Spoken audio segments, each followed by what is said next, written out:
Welcome back into Fox 43 AM Live, where I have Terri and Maureen here with Capper. How are you ladies doing today? Good. Great. Okay, well, we are talking adaptive gardening. So, Terri, do you mind explaining to me what adaptive gardening is?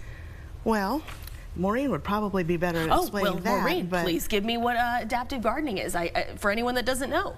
It's just a way to get everyone involved in gardening, regardless of your physical abilities or even mental abilities. And we do a lot of raised beds. We do a lot of things that the wheelchairs can go through. So it's just a way of including everyone in gardening. That's just wonderful. So it's a way to make everyone, you know, if you want to plant some veggies, you can. If you want to learn how to do that, if you maybe aren't even able to at the place you live, you know, I know at my place I live in an apartment, so it's kind of hard to really get that good gardening in that you want. So how can people participate in the adaptive gardening that you all have? Well, the adult services program that we provide, we have a day service program, and the adults come out and work with the master gardeners, planting everything in our courtyard garden. They have beautiful flowers and different things. It's more of a sensory garden. Yeah. So then they get to come out and enjoy it throughout the season, and our pediatric therapists bring some of the kids that they're doing their pediatric therapies with out, do different things, working on, you know, the touch, the smell, the listen. We have some musical instruments out there as well. Oh, wonderful. And lots of plants, lots of herbs that they can smell, and elephant ear plants they can touch, that kind of thing. Yeah, so it kind of helps with those sensory things like you were touching on. Do you mind explaining that a little bit more too, Maureen? Well, we do have one participant who's blind, for instance, so her sense of touch, and when she digs, she needs just a little bit of help to know where to plant the plants and things. But we just make sure that's available for her. She loves to then go out and she can feel and see how big her plants are growing. That's you know, awesome. each time. Yeah, she's a lot of fun. Because she goes out throughout the week when she's going on her walk around the building sometimes. Oh, how wonderful. Yeah. So she stops by, so people can stop by and see what they planted throughout the week. It's a courtyard in the middle of our building, and wonderful. People use it all week long. They're out there, they go out and sit. Sometimes, like I said, the therapists will take the kids out there and do their therapies out there if it's nice outside. We have like a tent covering, an awning that they can be under.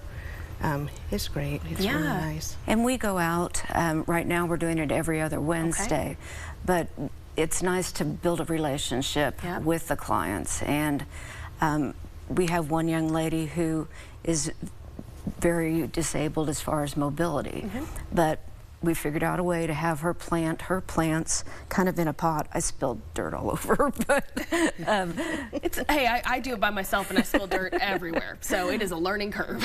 But she was able to direct me. We figured out what she wanted, which plants, and we'd go and get them. And at the end of planting this really nice planter, she said, "Sad." I said, "Sad? I thought this is what you wanted." Yeah. More. We didn't have enough flowers. So, but it was a lot of fun. And then she can go out, and because it was a couple weeks ago we planted that, and we go and we check on them and see, trim if we need. So it's just getting everybody involved. And it's, you know, I was telling you ladies before, I've just gotten into gardening, and I think the best part is coming by every day and seeing just how little it's grown, you know, and you feel that sense of pride, like I did that, you know. It's a huge self-esteem industry. It's good for health in many ways, physical, mental, and self-esteem. And that's big for a lot of our adults because it's teaching them a life skill as well as helping them. They're getting to make new friends. Which is hard to do as an adult. Working on some soft social skills. It's great. We've also got gardens outside the building where we have vegetables and herbs that they get to use in the cooking classes that we provide. So they're growing the stuff and then learning how to cook it and use it. And actually using it in the kitchen. And some of them haven't tried some of it because they're not real adventurous.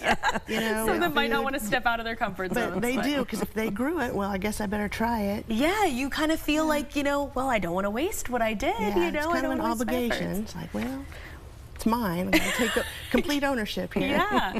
Well, so what has been really the feedback that you guys have gotten? It seems like it's just all positive, really, from the community so far. I believe so. For us, the Master Gardeners, we build relationships, and some of these participants we've been working with for years. And so when we come in the spring, oh, it's kind of like a little bit of a party to get everybody together. Yeah. And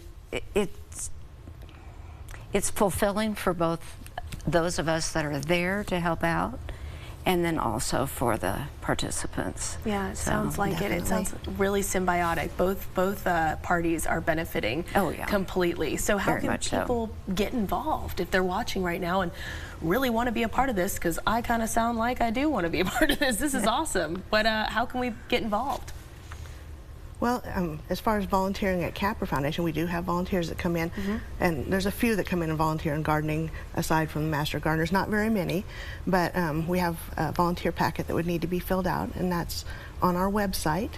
Okay. And people can go in and fill that out and say they're interested in helping with gardening.